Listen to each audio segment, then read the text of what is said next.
നിങ്ങളുടെ ഇഷ്ട പരമ്പരകൾ എക്സ്ക്ലൂസീവായി സൺ നെക്സ്റ്റ് ആപ്പിലൂടെ തികച്ചും ഫ്രീ ആയി ഇപ്പോഴേ ആപ്പ് ഡൗൺലോഡ് ചെയ്യൂ. നിധി, നിധി, നീ എവിടാ? നിധി, നിധി,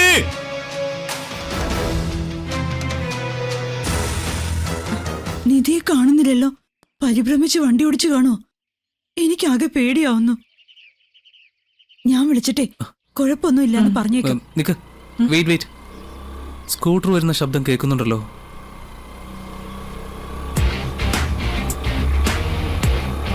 ചേച്ചി എത്തി.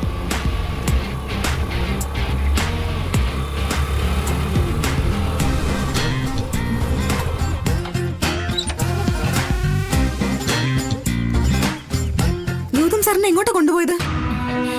എന്തോ സംസാരിക്കാനുണ്ടെന്ന് പറഞ്ഞ് ആ വഴിക്കാ കൊണ്ടുപോയത്. സംസാരിക്കാനോ? അമ്മ പറഞ്ഞത് മിഥുനും ഗുണ്ടകളും സാറിനെ തട്ടിക്കൊണ്ടുപോയിന്നാണല്ലോ. ആ, തട്ടിക്കൊണ്ടുപോകാൻ തുടങ്ങി. പക്ഷെ ഞാൻ വന്നതുകൊണ്ട് നടന്നില്ല. അവന്മാര് പേടിച്ച് ഓടിപ്പോയി. അല്ല, ഞാൻ കളരിയാണല്ലോ. പോതിരം കടകമെന്ന് പറഞ്ഞപ്പോഴേക്കും അവന്മാര് വരണ്ടുപോയി. എന്നിട്ട് സാർ എവിടെ? ഗുണ്ടകൾ മാത്രമേ ഓടിയുള്ളൂ, മിഥുൻ ഓടിയില്ല. അയ്യോ, ഗൗതമിനോട് എന്തോ സംസാരിക്കാനുണ്ടെന്ന് പറഞ്ഞ് മിഥുന്റെ ആ വഴിക്ക് പോയി. ഗൗതം അവന്റെ പുറകെ ഓടി. അയ്യോ, എന്നിട്ട് നിങ്ങൾ എന്താ ഇവിടെ തന്നെ നിൽക്കുന്നേ? സാറിനെ തടയാൻ വയ്യായിരുന്നോ? നീ ഇവിടെ വരുമ്പോ ആരെയും കണ്ടില്ലെങ്കിൽ പരിഭ്രമിച്ചാലോ എന്ന് കരുതി മോളെ. പ്രണവെങ്കിലും സാറിന്റെ കൂടെ പോകേണ്ടതല്ലേ? അവർക്ക് രഹസ്യമായിട്ട് എന്തെങ്കിലും സംസാരിക്കാനുണ്ടെങ്കിൽ സംസാരിച്ചോടെ എന്ന് കരുതി. അതാ പിന്നെ ഞാൻ പോവാതിരുന്നേ. അയ്യോ, മിഥുൻ അപകടകാരിയാണെന്ന് നിങ്ങൾക്കറിയില്ലേ? പോയി നോക്കാൻ പെട്ടെന്ന് വാ. ഒന്ന് വേഗം പോ മോളെ. ഇനി നായകനും നായികയും കണ്ടുമുട്ടട്ടെ. അവരുടെ പരാതികളും പരിഭവങ്ങളും കഴിഞ്ഞ് നമുക്ക് ചെല്ലാം. പക്ഷേ അതിനു മുമ്പ് ഒരു ബിൽഡപ്പ് വേണ്ടേ? വേണം.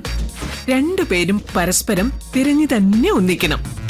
അത് കഴിഞ്ഞ് സമാഗമം, പിന്നെ പാർട്ടിസി.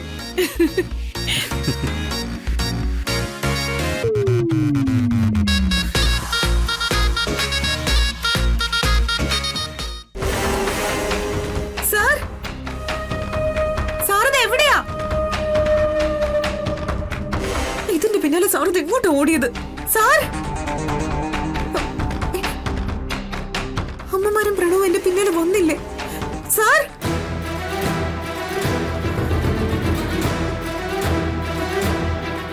നിധി,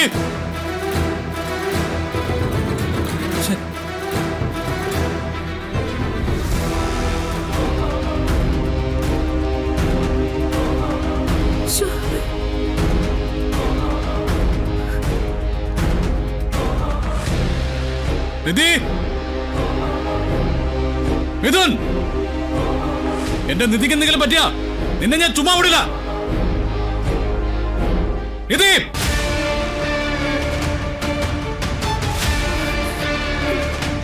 സാർ,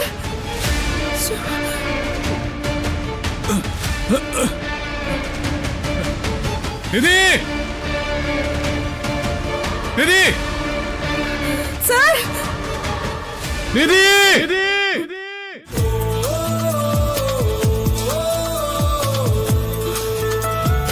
നിധി, സാർ,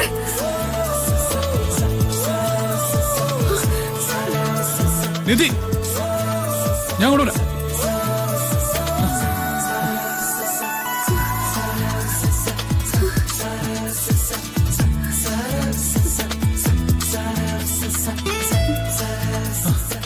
എവിടെ മിഥുൻ? എവിടെ?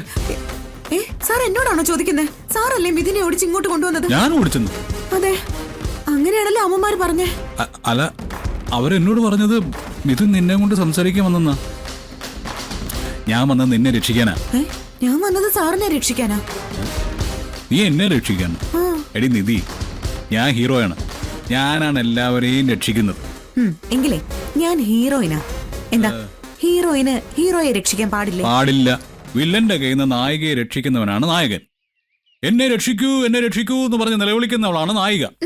അതായത് നീ. അതെ, അതൊക്കെ കഴിഞ്ഞ നൂറ്റാണ്ടില്. നായികമാരുടെ നിലവിളിയും കണ്ണീരും ഇപ്പൊ അത് ക്രിഞ്ചാണ്, ക്രിഞ്ച്. എത്ര ക്രിഞ്ചെന്ന് പറഞ്ഞാലും നായികമാരെല്ലാം കണ്ണീർ ജന്മങ്ങളാണ്. നായകൻ ഫൈറ്റ് ചെയ്ത് വില്ലനെ കീഴ്പ്പെടുത്തി കഴിയുമ്പോ ഓടി വന്ന് കെട്ടിപ്പിടിക്കുന്നതാണ് നായികയുടെ റോൾ. പിന്നെ പാട്ട് സീൻ, അതിൽ നായകനേക്കാൾ പ്രാധാന്യം നായികയ്ക്കാണ്. എങ്കിലേ ഈ നായിക അങ്ങനല്ല. സ്വന്തം ബുദ്ധി കൊണ്ട് വില്ലനെ തറ പറ്റിക്കുന്നവളാണ് ഈ നായിക. ബുദ്ധി കൊണ്ട് ഇതുവരെ ഒരു വില്ലനും നിറ പറ്റിയിട്ടില്ല. ഓ ഇല്ലേ? എങ്കിലേ എന്റെ ബുദ്ധി ഞാൻ നിങ്ങൾക്ക് കാണിച്ചു തരാം. എന്റെ നിരപരാധിത്വം ഞാൻ തന്നെ ബുദ്ധി കൊണ്ട് എങ്ങനെയാ തെളിയിച്ചെന്ന് കാണ്. നിധി, നിന്നെ അങ്ങനെ ചതിക്കേണ്ടി വന്നാല് എനിക്ക് നല്ല വിഷമമുണ്ട്. നിനക്ക് പകരം നിന്റെ ഡ്രസ്സിട്ട മറ്റൊരുത്തെ കെട്ടിപ്പിടിച്ചപ്പോ എന്റെ ചങ്ക് നീറുകയായിരുന്നു. നിവർത്തികേട് കൊണ്ടാ ഞാൻ അങ്ങനെ ചെയ്ത.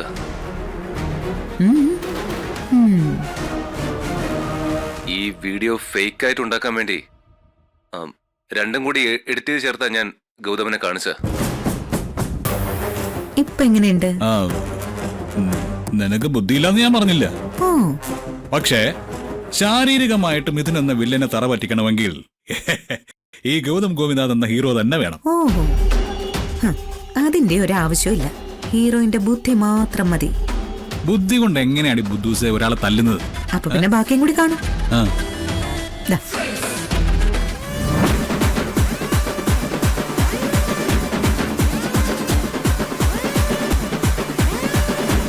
ബുദ്ധി കൊണ്ടുള്ള ഈ തല്ല് എങ്ങനെയുണ്ട്? ഏയ്, ഇതൊന്നും വലിയ കാര്യമൊന്നുമല്ല. ഈ വീഡിയോ കൃത്രിമമായിട്ട് ഉണ്ടാക്കിയെടുത്ത തെളിവ് മാത്രമേ ഉള്ളൂ. ഈ കണ്ടതൊക്കെ അവനെ കൊണ്ട് തല്ലി പറയിപ്പിച്ചതാണെന്ന് അവൻ വാദിച്ചാലോ? അങ്ങനെ വാദിച്ചാൽ നിയമപരമായ രേഖ തന്നെ ഞാൻ കാണിക്കും. അതെന്ത് രേഖയാ? കൈരേഖയോ? അല്ല, സബ് രജിസ്ട്രാർ ഓഫീസിൽ ഫേക്കായി മാരേജ് സർട്ടിഫിക്കറ്റ് ഉണ്ടാക്കിയതിന്റെ രേഖ. സാറപ്പോ ഇനി ഇതൊന്ന് കാണു. ഞാൻ ഇവിടെ സ്ഥലം മാറി വന്ന പുതിയ സബ് രജിസ്ട്രാർ സുമംഗലി ദേവിയാണ്. എനിക്ക് മുൻപ് ഇവിടെ ഇരുന്ന വേണുക്കുട്ടൻ എന്ന സബ് രജിസ്ട്രാർ ബാഹ്യ സമ്മർദ്ദങ്ങൾക്ക് വിധേയനായി ചില വ്യാജ സർട്ടിഫിക്കറ്റുകൾ നൽകിയിരുന്നു. അതിലൊന്നാണ് ശ്രീമതി നിധിയും മിഥുൻ എന്ന ആളും തമ്മിൽ വിവാഹം നടന്നതായുള്ള സർട്ടിഫിക്കറ്റ്. 2 വർഷം മുൻപ് അങ്ങനെ ഒരു വിവാഹം ഇവിടെ രജിസ്റ്റർ ചെയ്തിട്ടില്ല. അത് ഫേക്ക് ആണെന്ന് ഇതിനാൽ വ്യക്തമാക്കുന്നു. എന്നെ അപകീർത്തിപ്പെടുത്തിയ വസുന്ധരാന്റിക്കും മറ്റു മുൻപില് ഇനി എനിക്ക് നിവർന്ന് തന്നെ നിൽക്കാം. ഇതെല്ലാം ഞാൻ ഒറ്റയ്ക്ക് എന്റെ ബുദ്ധി ഉപയോഗിച്ച് തന്നെ ചെയ്തതാ. മിടുക്കി, നിന്നെ സമ്മതിച്ചിരിക്കുന്നു. അങ്ങനെ വെറുതെ സമ്മതിച്ചാ പോരാ. പിന്നെ നായികമാരെല്ലാം വെറും കണ്ണീർ ജന്മമാണെന്നുള്ള ധാരണ മാറ്റണം. അതൊക്കെ ഞാൻ വെറുതെ തമാശ പറഞ്ഞല്ലേ. നീ ഒരു ദുഃഖപത്തിന് നായികയല്ലെന്ന് എനിക്ക് പണ്ടേ അറിയായിരുന്നു. അതല്ലേ ഞാൻ നിന്നെ തന്നെ കല്യാണം കഴിച്ചത്. എന്റെ അമ്മോ, കല്യാണം കഴിച്ച കഥയൊന്നും പറയണ്ട. ഞാൻ വഴിയെ പോയപ്പോ കയറി വന്ന ഭാര്യ. ഇനിയെങ്കിലും നിങ്ങളൊന്ന് മനസ്സിലാക്ക്, ഇതൊരു ഹീറോയിൻ സബ്ജക്റ്റാ. ഇവിടെ ഹീറോ വെറും സീറോയാ. ഞാൻ സീറോയാ? അതെ, ബിഗ് സീറോ. ഓഹോ, എങ്കിൽ ഞാൻ എന്റെ ഫ്ലാഷ് ബാക്ക് പറയാം. സബ് രജിസ്ട്രാർ വേണുക്കുട്ടൻ സസ്പെൻഷനിലായത് എങ്ങനെയാണെന്നറിയാവോ? ഇല്ല, എങ്ങനെയാ? ഹീറോയിസം, നല്ല ഒന്നാം തരം ഹീറോയിസം. ലോകത്തൊരു ഹീറോയും സഞ്ചരിക്കാത്ത പാതയിലൂടെ ഞാൻ സഞ്ചരിച്ചു, ഒരു ഭ്രാന്തനെ പോലെ.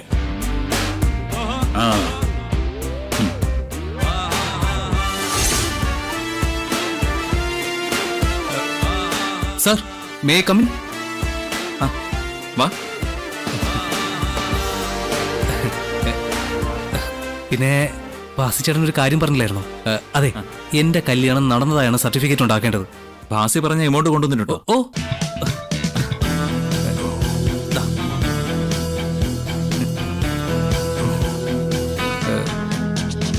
ഇനി പെൺകുട്ടിയുടെ ഒരു ഫോട്ടോ അഡ്രസ് മാത്രം കിട്ടിയാൽ മതി. കല്യാണം നടന്നെന്ന് ആ പെണ്ണിന് പോലും നിഷേധിക്കാൻ പറ്റില്ല. അത്തരം സർട്ടിഫിക്കറ്റ് ഞാൻ ഉണ്ടാക്കിത്തരാം. പെൺകുട്ടിയുടെ ഫോട്ടോ ഞാൻ പിന്നീട് എത്തിക്കാം. തൽക്കാലം ഞാൻ അഡ്രസ് കൊണ്ടുവന്നിട്ടുണ്ട്. പെണ്ണിന്റെ പേര് ശ്യാമ എന്നാണോ? എന്റെ അനിയത്തിയുടെ പേര് അത് തന്നെയാ. ഓഹോ സാറേ, ആ അഡ്രസ്സ് സാർ ഒന്നുകൂടി നോക്ക്.